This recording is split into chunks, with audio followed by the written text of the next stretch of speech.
Cumprimento a igreja com a paz do nosso Senhor Jesus. Amém. Glória a Deus. Sem mais delongas, vamos abrir a nossa Bíblia, nosso exemplar, no livro do Evangelho de João, no capítulo 14, e no verso 6.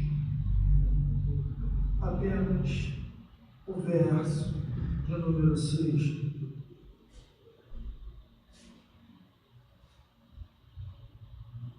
Livro de João, capítulo 14, e o verso de número 6. Todos acharam? Diz assim a palavra do Senhor. E assegurou-lhe Jesus: eu sou o caminho, a verdade e a vida. Ninguém vem ao Pai senão por mim. Amém? Amém. Glória a Deus. Irmão, pode se sentar. Maravilha de Deus. Quero externar a minha gratidão, em primeiro lugar, a Deus, Amém. Graças a Deus. depois ao pastor presidente dessa igreja, e mais os obreiros que estão à minha retaguarda, e também a amada igreja. Porque assim aprove Deus nos conceder estarmos aqui essa noite. Nós sabemos que o nosso dia às vezes é muito corrido, nosso trabalho, o trânsito, às vezes não conseguimos chegar a tempo, mas nós sabemos que até aqui nos ajudou o Senhor. E o salmista, no Salmo 122, ele vai dizer: alegrei-me quando me disseram, vamos à casa do Senhor. Então, para nós é um motivo de alegria nesta noite, estarmos aqui, reunidos, no nome de Jesus, para o glorificarmos e exaltarmos na noite desse dia. Estava ali sentado, meditando na palavra do Senhor, nesse capítulo, porque muitas das vezes nós acordamos e saímos para trabalhar e muitas das vezes nem oramos a Deus. E eu tenho o costume de levantar de manhã, orar, fazer uma devocional antes de sair para trabalhar. E essa palavra foi a devocional no dia de hoje. Eu trabalhei o dia todo meditando nessa palavra. Não sabia que ia ministrar hoje, mas também não fui pego de surpresa. Porque Deus, Ele sempre nos dá uma palavra. E aqui nós vamos ver que o próprio Jesus, Ele vai declarar nesse versículo 6 aos discípulos, dizendo que Ele é o caminho, Ele é a verdade e Ele é a vida. E ninguém vai ao Pai ou vem ao Pai a não ser por Ele. Jesus, Ele não nos deixou outra alternativa para que nós possamos chegar ao céu. Ele não deixou outros caminhos, Ele deixou somente um, é através dele. Nós pegarmos ali no início do capítulo, nós vamos ver Jesus com uma preocupação, não só com os discípulos, mas com a igreja, como iria ficar após Ele ser levado ao céu. Ele vai dizer aos discípulos para que não se perturbasse os vossos corações, não tivesse preocupação alguma, que somente cresce nele. Ele vai dizer: não turbe os vossos corações, credes em mim, e na casa de meu Pai há muitas moradas. Então Jesus, ele vai trazer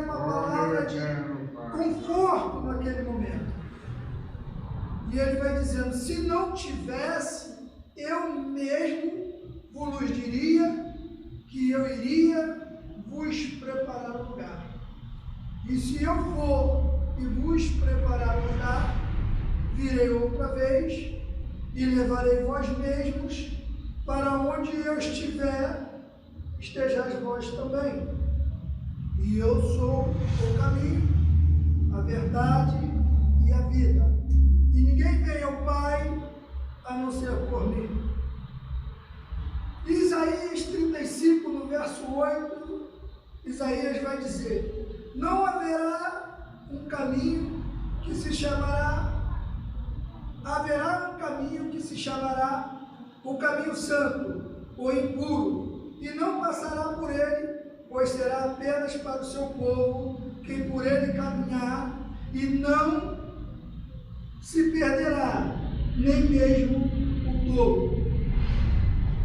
Então, Jesus, ele é esse caminho. Isaías já declarou isso lá no seu livro para a nação de Israel. Em João 6, 38 e 39, ele vai dizer, eu não desci do céu para fazer a minha própria vontade, mas a vontade daquele que me enviou. E no verso de número 39, ele vai dizer, e o caminho daquele que me enviou é este, que nenhum daqueles que ele me deu se perca, mas que ressuscite no último dia. E isso me traz uma reflexão, porque hoje nós vemos muitos irmãos que outrora habitava entre nós e estava entre nós, hoje se encontra afastado. E nesse versículo que nós vemos, Jesus vai dizer, nenhum daqueles que o Pai enviou a mim vai se perder, mas vai ressuscitar no último dia. E muitas das vezes, irmãos, o nosso pensamento humano, natural que somos, achamos que o irmão ele está desviado, talvez para ele não haja mais salvação. Mas eu quero te informar que quando há vida, há esperança. Até o dia da sua morte, quem sabe, ele possa se arrepender novamente e o Pai o salvar. Porque essa é a promessa de Deus. Essa foi a vontade de Deus, que Jesus viesse e mostrasse para nós o caminho da salvação. No verso que nós lemos de João 6,38, nós vamos ver Jesus nos mostrando uma submissão. Ele está dizendo, eu não fiz ou não desci para fazer a minha vontade, mas a vontade daquele que me enviou. Ou seja, Jesus estava dizendo, eu sou submisso às vontades de meu Pai, não a minha vontade. João vai dizer, é necessário que eu diminua para que ele cresça. Isso me traz um entendimento que hoje, na presença de Cristo, eu tenho que ser submisso.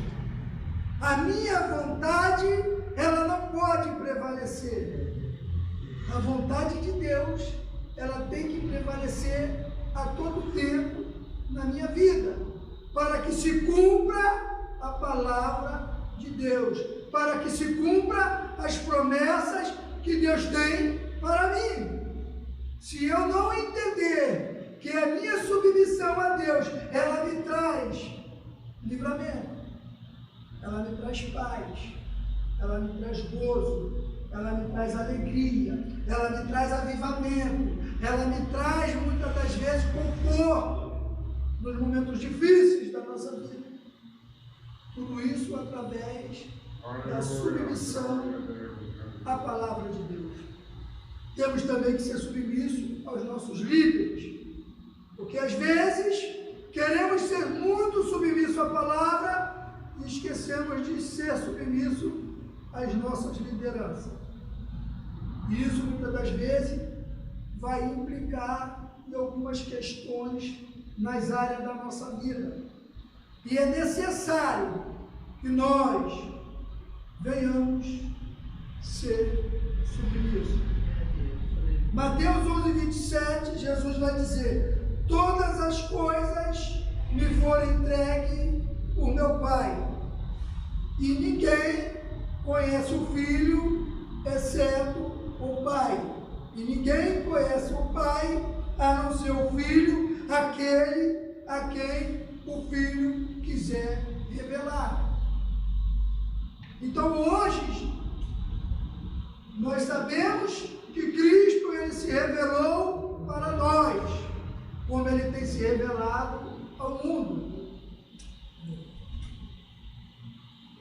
E quando nós olhamos para Cristo, nós entendemos que estamos olhando para o próprio Deus, porque o Pai e o Filho são um só.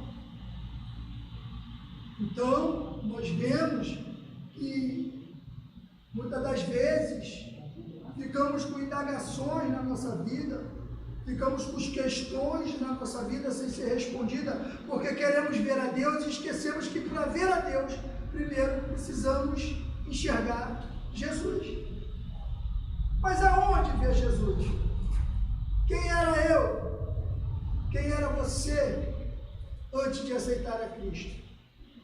Ai de nós, se Jesus não tivesse se revelado a nós para que nós o aceitássemos e estivéssemos aqui nessa noite. Se nós estamos aqui é porque Cristo se revelou para cada um de nós e nós enxergamos Cristo e por isso o aceitamos e estamos hoje aqui na sua casa louvando, engrandecendo e bendizendo o seu santo e glorioso nome. Em João, no verso 1, capítulo 1, no verso 14, nele havia vida, e essa vida era a luz dos homens. Você vai ver essa referência, se não me falha a memória, lá em Nazaré, quando vai dizer que a luz brilhou, e eles não conseguiram enxergar essa luz que é Jesus de Nazaré. Louvamos a Deus porque conseguimos enxergar essa luz, conseguimos ver essa luz, conseguimos ver Jesus. Aí nós perguntamos assim: como nós podemos ver Jesus? Não é verdade? Muitas das vezes fazemos essa pergunta. Mas quando eu olho para uma irmã ou para um irmão, eu estou vendo Jesus.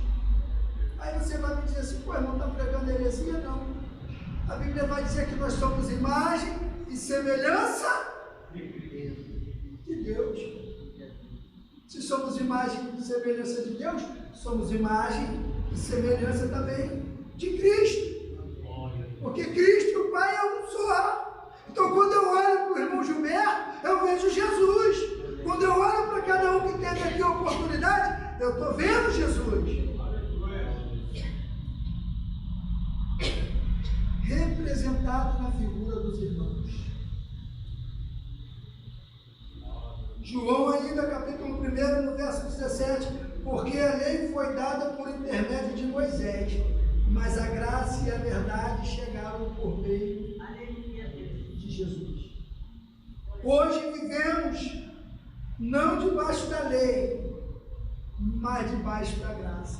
E a Bíblia vai dizer que pela graça vós sois salvos, mediante a fé. A fé do pastor João, fé do pastor Elias, a fé em Cristo Jesus, aquela que excede todo nosso entendimento. Foi louvado aqui nesta noite a fé. A fé, ela abre o mar vermelho. A fé, ela tira a água doce da rocha para alimentar o povo. A fé faz o alimento descer do céu para alimentar a multidão no deserto. A fé faz montanhas se mover. A fé, ela nos traz a esperança de uma vida nova. A fé, ela nos traz a esperança de um dia ver Cristo Jesus. É só através da fé. É através da fé. Se com a tua boca confessares, será salvo. E com o teu coração creres para a justiça. Só através da fé é que confessamos o nosso pecado. É através do nosso coração, crendo em Deus, é que vamos alcançar a justiça de Deus.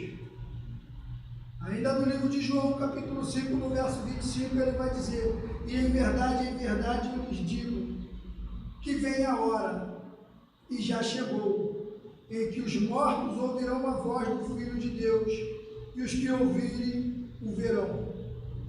Aí nós pegamos essa palavra e vamos aliar ela a 1 Coríntios, capítulo 15, o verso 51 em diante, que ele vai dizer: ao soar, ao toque da última trombeta, os mortos ressuscitarão primeiro.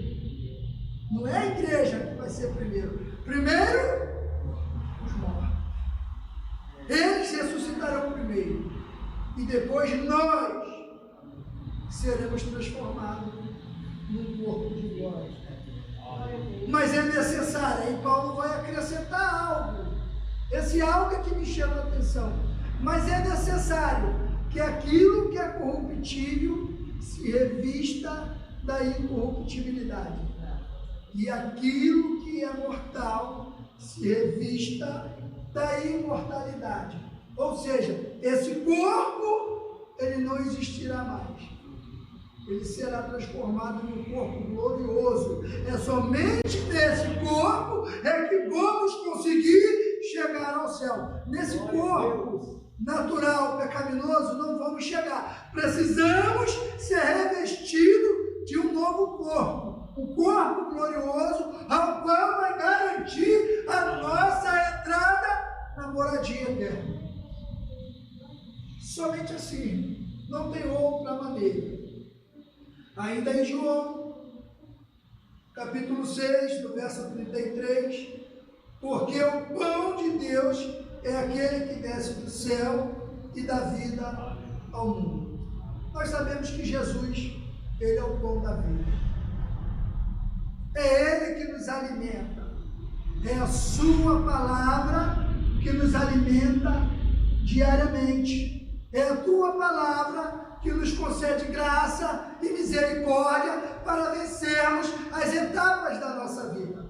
Foi falado aqui: buscai primeiro o reino de Deus e a sua justiça, e todas estas coisas vos serão acrescentadas. Nós sabemos que Jesus, quando ele vai dar esse sermão, nós sabemos que ele estava falando ali com uma grande multidão. E nós sabemos que a multidão estava seguindo Jesus somente por questão de se alimentar. E Jesus, conhecendo o coração daquela multidão, daquele povo, ele vai trazer esse sermão. Olhai, observai as aves do céu. Não semeia, nem figa, mas o Pai os alimenta. Olhai para o lírio do campo. Nem Salomão, com todo o seu esplendor ou seu reinado de glória, se vestiu como uma delas. Então Jesus estava dizendo: não se preocupe com estas coisas terrenas, se preocupe com o meu reino. Porque essas coisas eu acrescento na vida de vocês. E no verso 34 ele vai dizer: e basta cada dia o seu mal. Não fique preocupado. Muitas das vezes, irmão, ficamos preocupados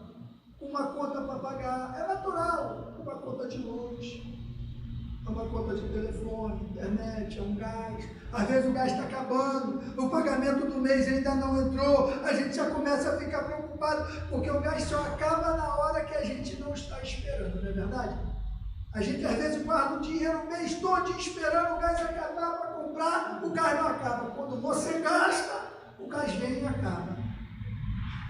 Aí entra aquele desespero.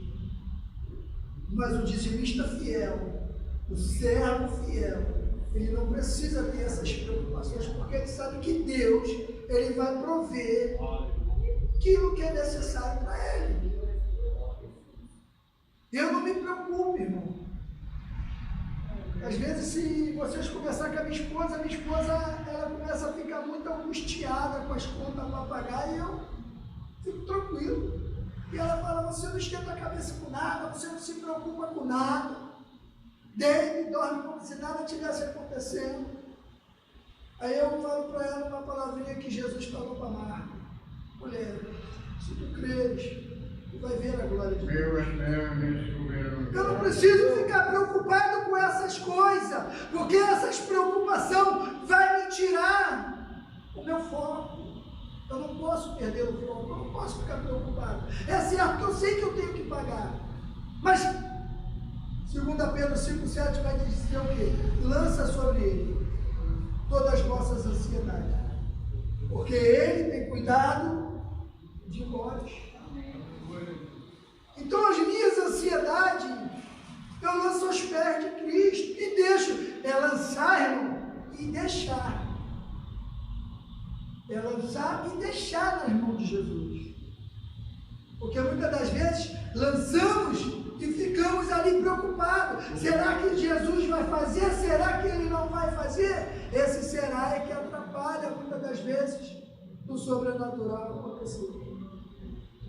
Falou para Jesus, agora confia. Salmo 37. Deleite-te teu coração no Senhor, e ele concederá todos os desejos do seu coração. Confia nele e mais ele fará. Deleitar, irmão, essa palavra significa descansar. Lança nos pés de Jesus e descansa. Deleita nele, não perca o sono. Pedro estava lá preso na cadeia, preso sabendo que no outro dia ele ia para o sinédrio e talvez poderia perder a sua vida. Mas Pedro, ele não se preocupou. Ele deitou, inclinou a sua cabeça ali no cárcere e dormiu igual um bebê. Sabe por quê? Porque tinha uma promessa sobre a vida dele. Jesus chamou o próprio Pedro e falou para ele assim: olha só, Pedro, quando tiveres velho, vão pegar nas suas mãos e vão te levar para onde quiser, e você irás. E Pedro ainda era novo, então Pedro sabia que ele não ia morrer naquele dia, e nem no dia seguinte. Então ele não se preocupou, porque ele tinha uma promessa lançada sobre a vida dele. Cada um de nós aqui tem uma promessa. Não sei a promessa que Deus te fez, mas descansa, confia que Ele vai fazer no tempo dele, não no nosso, no dele. Ainda em João capítulo 6, verso 51, sou o pão vivo que desceu do céu. Se alguém comer deste pão, viverá eternamente. E o pão que eu darei pela vida do mundo é a minha carne. Aqui João já vai falar da ceia de Cristo, da ceia do Senhor. A ceia do Senhor, ela é o memorial da morte e a ressurreição de Cristo. Quando nós comemos do pão, nós estamos se alimentando do pão vivo que desceu do céu, que alimenta todos os homens, que é Cristo Jesus. E quando nós bebemos o vinho, nós estamos bebendo o sangue de Cristo. Ou seja, no meu entendimento, não é a Bíblia que diz, tá, irmãos? Isso é o meu entendimento. Tá? É o meu entendimento. Que o pão é a nossa comida, o sangue de Cristo é a nossa bebida. É a nossa bebida. É a fonte de água viva, que roja para a vida eterna. João capítulo 4, e o verso de Jesus 16. Da água que eu te der, tu nunca mais vai ter sede. E dentro de você vai jorrar uma fonte de água viva. Toda vez que nós fazemos isso, nós estamos nos alimentando do pão vivo que desceu do céu. Aleluia. Ainda em João 6, 68, Pedro respondeu: Senhor, para quem iremos nós, se só tu tens palavras de vida eterna?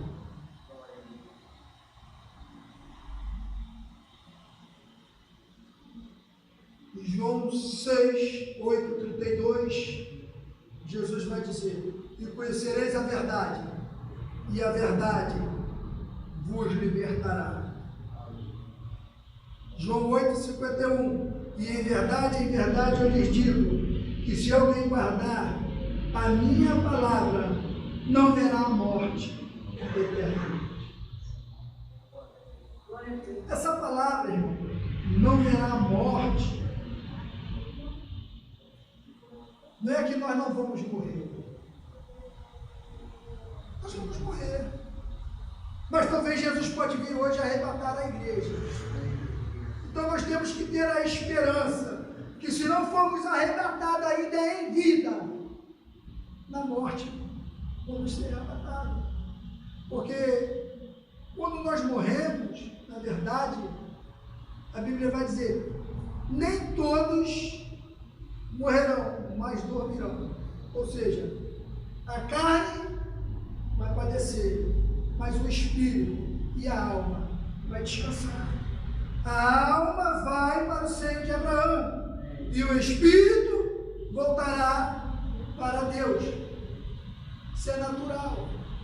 Se nós morrermos antes de Cristo arrebatar a igreja, mas sabemos que vamos ser arrebatados quando Jesus vier arrebatar a igreja. Nós vamos ser arrebatados primeiro e depois a igreja. Ou seja, então vamos estar vivos eternamente. Nós não vamos morrer, porque a alma ela não morre. Ela vai para o gozo, para o descanso eterno. Agora, isso se morrer com Cristo. Se morrer sem Cristo, já vai direto ser lançado lá. Depois ainda tem a segunda morte, que é lançado no lago de enxofre. Mas não é nisso aí que nós queremos chegar, só para nós entendermos que a gente, que temos Cristo, temos fé e cremos que o Cristo um dia vai voltar e vai buscar a sua igreja, não podemos nos preocupar com as coisas dessa vida. Temos que ter a preocupação de como estar a nossa vida para quando Cristo vier buscar a sua igreja. João 14, 19. Ainda por um pouco o mundo não me verá mais, mas vós, porém, me vereis, porque eu vivo, e vós também vivereis. Aí nós perguntamos assim, como vamos ver Jesus? Aí nós vamos ter esse entendimento quando Paulo vai chamar a atenção de Coríntios, quando a igreja de Corinto estava andando, vivendo desordenadamente. Aí Paulo vai dizer assim, calma aí, vocês bem sabeis que vós sou templo e morada do Espírito Santo. Nós somos templos e morada do Espírito Santo de Deus. Cristo, Ele habita em nós. Cada um de nós aqui, Ele habita em nós. Então, Cristo, Ele vive em mim. E eu vivo em Cristo. É por isso que João 15, 6 e 7, Jesus vai dizer: se alguém não permanecer em mim, será um ramo que é jogado fora e seca. Então esses ramos são juntados e lançados no fogo e queimados. E se permanecerdes em mim, e as minhas palavras permanecerem em vós, pedirei tudo o que deseja e vos será concedido. Glória a Deus. Aleluia.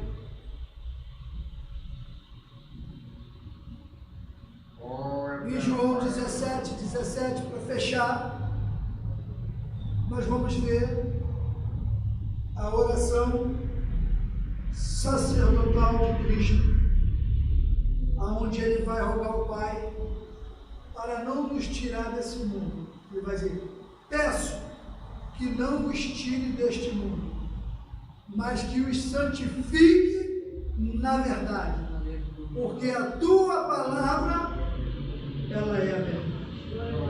Oh, maravilha de Deus. Então, enquanto vivermos neste mundo e vivermos baseado nessa palavra e andarmos segundo a palavra nos garante a vida eterna, ela nos garante as bênçãos, ela nos garante as promessas de Cristo. Mas se eu sair dela, aí Cristo vai dizer: eu não tenho compromisso com aquele que não tem compromisso comigo. Então Jesus, ele está todo o tempo se mostrando para nós na nossa vida que sem ele nada podemos fazer. Precisamos da ajuda de Jesus. Precisamos viver uma vida regrada, baseada na palavra de Deus. Porque é essa palavra que vai nos garantir, no dia que Jesus vier buscar a igreja, a nossa entrada pelas portas das mansões celestiais. É através dela. Ela é a nossa bússola. Você vai ver nessa Bíblia 365 vezes escrito: não temas, porque eu sou contigo. Para cada dia do ano, Jesus está dizendo para nós: não temas, eu sou contigo. Amanhã Jesus vai dizer para mim e para você de novo: não temas, eu sou contigo. Sábado Jesus vai estar dizendo para nós: não temas, eu sou contigo. Domingo Jesus vai dizer novamente para nós: não temas, eu sou contigo. A cada dia do ano, Jesus todo dia está falando conosco: não temas, porque eu sou contigo. Esse é o cumprimento da palavra. Jesus vai dizer: se eu não for, o Espírito da promessa não tem como descer. É necessário que eu vá e ele desça, e ele estará convosco até a consumação do século. Eu agradeço a oportunidade.